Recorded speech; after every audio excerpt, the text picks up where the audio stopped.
O entendimento é que o sexo dentro do casamento não serve só para ter filhos, ele também fortalece o vínculo afetivo do casal. Sério? Sobre orgasmo, gozo. As pessoas pensam apenas no sentido erótico da palavra. Como que eu vou ficar escandalizada quando a Bíblia fala sobre o gozo? E, gente, existe a palavra gozo dentro da Bíblia. What? Como é que Santa Rita pura teve relação com o marido dela e disso gerou filhos? What the f***? Nossa, as pessoas lerem Teologia do Corpo, então, vão achar que São João Paulo II era depravado. Oh, meu Deus. O que eu fiz? Eu estou sentindo uma treta!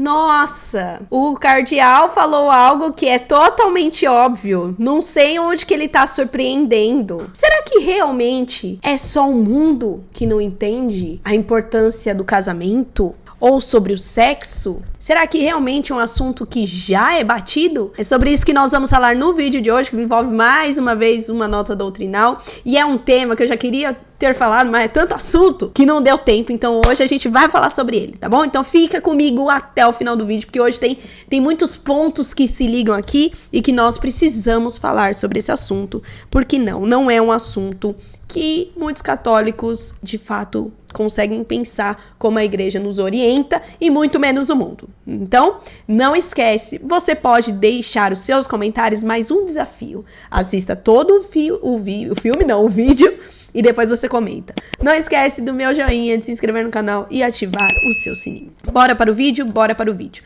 Bom, eu soltei aí durante essa semana sobre a nota doutrinal em que o Dicastério para a Doutrina da Fé, que hoje está na pessoa aí de Dom Victor Manuel Fernandes, abordando sobre o casamento monogâmico, né? Que a igreja defende, óbvio, né? Mas alguns até vieram fazer algumas tirações com o canal, porque, nossa, falou algo muito óbvio, né? E já tá saindo na mídia aí sobre esse documento. E, pasmem, eles estão um pouco surpresos com aquilo que foi dito no documento. O que contraria um pouco o que as pessoas vieram nos acusar no outro vídeo. O que será? Vamos ver agora? Vamos juntos ver aqui. O entendimento é que o sexo dentro do casamento não serve só para ter filhos, ele também fortalece o vínculo afetivo do casal. Essa orientação foi assinada pelo Dicastério para a Doutrina da Fé, que é o nome atual do antigo Tribunal do Santo Ofício, e a nota foi referendada pelo Papa Leão XIV, reconhecendo então que o sexo no casamento não se limita à procriação, mas contribui aí para enriquecer, para fortalecer a união. E vamos aqui à leitura da legenda. O Vaticano divulgou no fim de novembro uma nota doutrinal que volta a tratar de um tema recorrente e sensível dentro da Igreja Católica, o lugar do sexo no casamento. O documento assinado pelo Dicastério para a Doutrina da Fé e aprovado pelo Papa Leão XIV reforça que a sexualidade não existe apenas para gerar filhos. Ela também fortalece o vínculo entre marido e mulher, aprofunda a vida afetiva e pode ser vivida como expressão de amor e de caridade conjugal. Vocês viram aí que a expressão da jornalista, ela, né, tinha horas que ela piscava com força e ficava assim, as expressões muito fortes, né, parece que esse assunto incomoda a muitos, né. E aí teve até esse rapaz que falou, como aprendi na advocacia, o óbvio precisa ser dito, redito, e etc. 2025 ainda existe igreja? Claro que existe, minha filha. Vai morrer essa igreja, não. O Papa tendo que escrever para os rebeldes o que a igreja sempre ensinou. Sede na sabedoria. Que é caridade conjugal. Vamos ver aqui o que o pessoal respondeu. Aí a pessoa fala, caridade é a virtude do amor, então é olhar com o outro, um para com o outro, que vai além só de satisfazer os desejos. Bom, vamos abordar sobre esse assunto aqui, né? Eu já falei que é um assunto que eu gosto bastante, que também tem uma ponta lá da teologia do corpo de São João Paulo II, que foi as catequeses de São João Paulo II, abordando sobre afetividade e sexualidade. E com o passar dos anos, é nítido o quanto o mundo se perde na afetividade e sexualidade, por isso que o mundo vive doente da forma como está, mas também o quanto nós, católicos, precisamos nos aprofundar sobre esse assunto, porque a gente se perde. Por que estou dizendo isso? Porque no vídeo que a gente soltou sobre a nota doutrinal, teve uma pessoa aqui que abordou sobre o Dom Victor Manuel Fernandes. Dom Victor Manuel Fernandes, ele é conhecido muito por 2 livros, né? É o Bésame com tu boca e também La Pasión Mística, espiritualidade e sensualidade. Pegaram muito esses 2 livros dele na época que ele se tornou cardeal pra meter a lenha neles, falar, dizer que ele não deveria estar no dicastério para a doutrina da fé, que ele não era exemplo, enfim, por conta desses dois livros aí. E aí a pessoa veio trazendo essas questões, essas frases, e que trouxe mais reflexão ainda. Aliás, é um tema que a gente tem refletido e partilhado muito aqui. Eu falo que Deus, quando ele quer que a gente fala sobre um assunto, primeiro a gente partilha dentro de casa, depois a gente traz para o canal. Vamos lá, a primeira questão é que o sugoso místico tem todas as características de um orgasmo. Meu Deus, a pessoa ficou... O que ele disse, né? Porque eu falei no vídeo que o livro não é tudo aquilo que falaram. E não é mesmo, gente. E aí, continua. Ele tem um livro que compara o êxtase de Santa Teresa d'Ávila com orgasmos. E aí tem aqui essa frase. Depois trouxe tantas outras frases aqui, como se o livro fosse apenas isso, né? Mas tem citações lá de São Tomás de Aquino também, abordando sobre essa questão. E aí eu até respondi que quando a gente vê sobre orgasmo, gozo, as pessoas pensam apenas no sentido erótico da palavra. E eu vou dizer que eu tinha esse preconceito, que foi curado por conta da Igreja Católica, por conta da teologia do corpo de São João Paulo II. Eu, em relação à palavra sexo, eu tinha muito preconceito. Eu achava que tudo era nojento. Só que o que a Igreja nos ensina? Principalmente dentro dessa nota doutrinal aqui, né? E dentro daquilo que a mulher falou. Que o sexo, ele é puro, gente. Ele não é algo para ser nojento. Por mais que a nossa mente humana pense isso. E aí, dentro desse comentário aqui, nós soltamos um vídeo há muito tempo atrás, que foi sobre um exemplo que o padre José Eduardo deu lá naquele podcast, falando, você iria pensar coisas sexuais com Madre Teresa? E teve muitos comentários, aliás, esse vídeo teve muito comentário, que o povo ficou assim, chocado. Como é que ele compara isso? Não tem nem comparação. E aí teve um comentário, eu até tentei achar aqui, mas não consegui, que falou que é complicado fazer essas comparações, porque aí a gente começa a entender que o sexo, a castidade, eles são ruins, são nojentos. Eu até trouxe isso em um outro vídeo, né? Teve até uma irmã que compartilhou, que passou a enxergar a castidade de outra forma. E aí, eu trago esses 2 pontos aqui, né? Coloquei muita informação na cabeça de vocês, mas vamos unir tudo aqui. Todas as vezes que, vamos falar dentro do pensamento católico, todas as vezes que a gente fala as palavras orgasmo, gozo, carícias e tantas outras palavras que vêm em questão do nosso corpo, da nossa sexualidade, tanto em relação ao sexo, quanto também o nosso ser homem e ser mulher, a gente fala que é um erro, porque eu até falei isso aqui, né, até falei pro irmão, você pode colocar o livro inteiro, eu li e repito, não tem nada demais do que falou lá. E aí o que a pessoa falou? Se os trechos que te mandei não te escandalizam, o erro não está em mim. Como que eu vou ficar escandalizada quando a Bíblia fala sobre o gozo? O gozo em si, a extrema alegria, gente, existe a palavra gozo dentro da Bíblia, e você não tem que ficar surpreso com isso. Aliás, eu até citei isso, que dentro da Bíblia tem a palavra gozo e as pessoas já pensam do lado sexual, só que não é só isso. O que é o gozo? É a questão de alegria extrema. Ah, Ju, mas você tá falando isso, que absurdo, e não é absurdo. Isso dentro da Bíblia é algo totalmente extremo, mas não no sentido sujo da palavra. Essas questões não são para ser sujas. Por exemplo, essa palavra, o gozo e o orgasmo, eles são sinônimos dentro do dicionário. Se você lê Cântico dos Cânticos, e eu vou dizer isso porque quando eu era mais jovem, eu li Cântico dos Cânticos e fiquei mais chocada do que quando eu li Apocalipse. Eu fiquei muito mais incomodada quando eu li Cântico dos Cânticos, quando eu li Apocalipse. E aí, quando a gente lê essa parte de acariciar, dos peitos, dos beijos, a gente começa a pensar besteira. A gente começa a agir exatamente como esse moço aqui, que fez a pergunta pro padre José Eduardo, fez. Ah, mas foi um desrespeito com São José Maria não ter tido relação sexual com ele. Oi? Como assim? Ou a gente falar que ela não teve. Então, assim, a gente tá com a mente tão deturpada que a gente não consegue ver a questão de pureza dentro do sexo, a questão de pureza, de sentir arrepio, de sentir uma alegria tão extrema. A relação sexual entre um casal, e aí a gente cai dentro de uma das partes da nota doutrinal que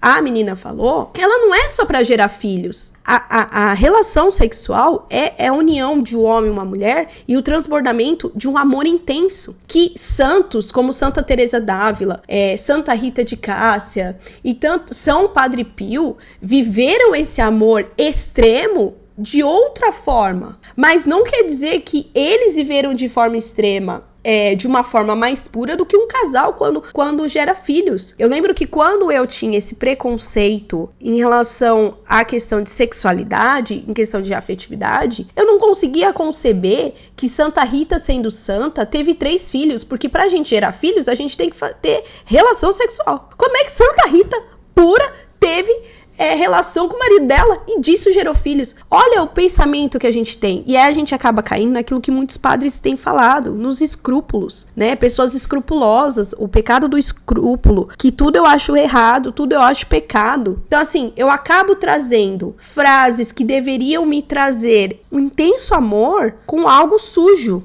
Então eu trato o sexo, o amor, o gozo, o arrepio, a felicidade, o beijo, o abraço, como algo para dar risada, para eu me sentir enojada. E não é isso. O sexo foi feito por Deus, gente. Eu não sei se você sabe, mas o sexo foi feito por Deus, né? E não foi só para gerar filhos. Foi para que um homem e uma mulher, eles transbordem de amor. É por isso que o sexo só cabe dentro do casamento. Por isso que o sexo só cabe dentro de um casamento monogâmico. E não para ter com várias pessoas. Porque ali você se doa. Aliás, a teologia do corpo fala que o sexo, né, o amor entre 2 pessoas dentro do casamento, entre um homem e uma mulher, para deixar muito claro aqui, ele precisa ser livre, fiel, total e fecundo. E quando a gente fala o fecundo, não é só ser fecundo em ter filhos, né? Porque aí a gente vai para o outro extremo também. Esse lado de extrema pureza. Eu só faço sexo para ter filhos. Quantas famílias numerosas só o fazem para ter os filhos? Porque depois que tem os filhos, a mulher não vai conseguir fazer mais com tanta frequência. Então é só para ter filho. E não é.